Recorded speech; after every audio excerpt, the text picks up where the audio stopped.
The subject of today's video's career was literally over. He was an absolute beast in his state, but after failing to qualify academically and a tough injury, he literally decided to quit football. His career was over, the NFL was never happening.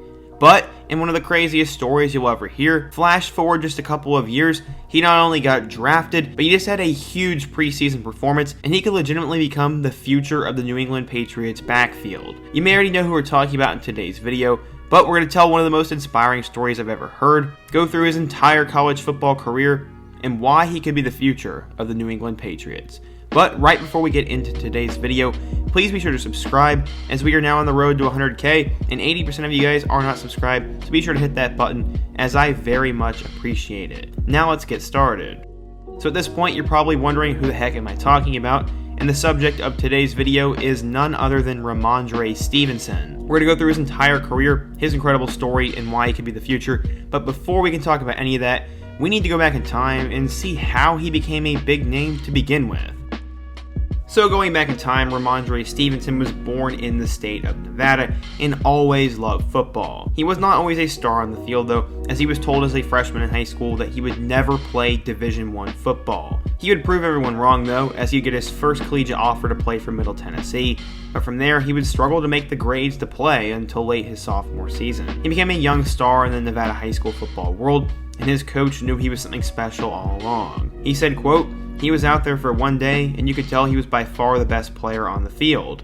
Best player, hands down. Then, after you watched him for a week, I said it to a coach on the staff, this kid can play on Sunday."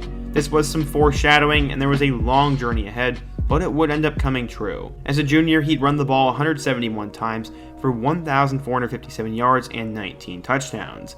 This was good enough to earn him first-team All-State honors, and his senior year was off to a great start. He had ran for 327 yards and 2 scores in his first 3 games, but then academic issues would pile up and he would break his foot. While he was one of the top players in the state, his recruiting attention had pretty much died and gone off a cliff. His head coach said, quote, "College recruiters were looking at him, but they saw his transcript and nobody wanted to deal with him. When he was younger, he was a straight A student. I remember talking to his dad. Rhamondre was going to a private school. He was a great student, and I think he just got caught up in the high school hoopla and just neglected his grades. It wasn't like he was incapable of doing it. He just chose not to." From there, many coaches and people around him told him to attend the JUCO world, but he decided to stay home. At this point, he believed deep down that his football career was over, and that's how it was going to go. He quit. But after playing Madden and sitting around a lot, Stevenson was tired of all this nonsense by the time the year 2017 had rolled around, so he reached out to an old friend of his who was actually playing JUCO basketball at Cerritos College, and from there his friend would introduce him to the coaching staff there for football. The coach at the time said, quote, "I literally watched 2 or 3 plays and was like, oh lord, this dude is special." Eventually Stevenson would speak to that guy, and the coach recognized that Rhamondre understood his mistakes and had a sincere appreciation for the opportunity to get a second chance, so he was granted it. When he finally stepped foot on the field, he made an early impact as he ran the ball 68 times for 500 yards and 3 touchdowns. That's pretty solid, but the best was yet to come. From there, he'd go on the rush for 2,177 yards the next year, and also went for 16 touchdowns. To put in comparison how good he was, he had 817 more yards than anyone else in the Southern California Football Association. Because of that, he became a huge name on the recruiting trail, and big-time schools from all over the country wanted his talents. Head coach at Oklahoma, Lincoln Riley, really wanted to reel in an older player, and he went after Rhamondre very hard. Eventually, Stevenson chose the Sooners over the likes of Texas and USC, and he was ready to make his return to the big stage.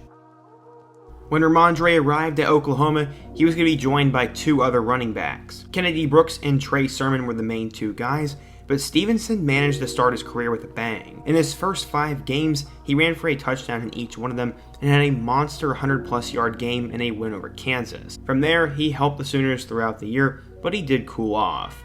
He had a crucial touchdown in their win over Baylor in the Big 12 championship game, and he was contributing when the team would need him the most. On the year, Stevenson had 64 carries for 515 yards and 6 touchdowns, and he was more so seen as a backup. Right before he was going to be on the biggest stage of his entire career, it would all come to an end as he failed a drug test for marijuana, and he was banned from playing in the semifinals against LSU. As we all know, Joe Burrow took care of the Sooners in that game. I don't know if Rhamondre would have made that much of a difference. This was obviously extremely tough for him though. He got a 6-game suspension that would go into the 2020 season, and once again, Stevenson would realize how quickly it could all be taken away. Lincoln Riley said, quote, "At first, he was really down about it. Just a sense that he had let himself and his family and everybody around here down. We had to pick him up a little bit.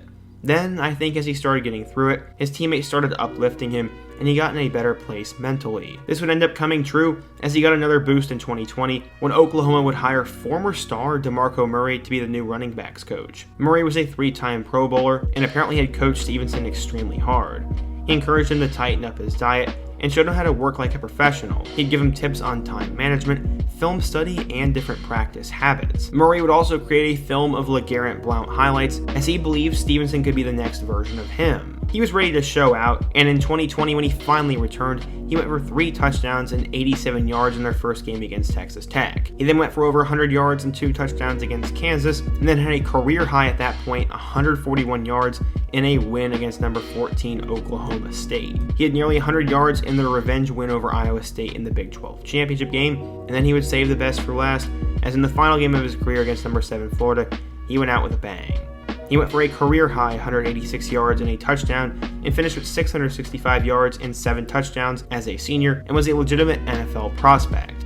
Outside of Travis Etienne and Najee Harris, in my opinion, the running back class was a little bit weak, and a lot of those middle-tier guys were the same. He was eventually taken with the 120th overall pick in the 4th round by the New England Patriots, and he said he was extremely happy to play for Coach Belichick. He would join a roster that would include Sonny Michel, Damian Harris, James White, and J.J. Taylor, but recently, Rhamondre got a shot to prove himself, and in the very first opportunity he got, he absolutely showed out. Against the Washington football team, he ran for 127 yards and 2 touchdowns. Not only was this only on 10 carries, but he made the play of the night. His last touchdown went for 91 yards, and he showed that he was going to make an impact on this roster this year, and that it would be sooner than later. I really want him to make an impact for the Patriots. While Damian Harris is likely the number 1 guy, Sonny Michel is on the last year of his contract, James White is getting older, and he has more talent than J.J. Taylor. In my honest opinion, I could see Rhamondre being the number 2 back on this team, and if Damian Harris falls off,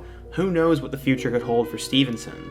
I really hope you guys enjoyed today's video, as I want to do a ton of videos like this during the season to spotlight players who are doing well, had breakout performances, or are in the news, so be sure to let me know another player I should take a look at from this preseason so far, and any other topic I should do next. If you enjoyed today's video, be sure to hit that like button, as I really appreciate it. Don't forget to subscribe if you're new here, and check out all my other videos on the end screen.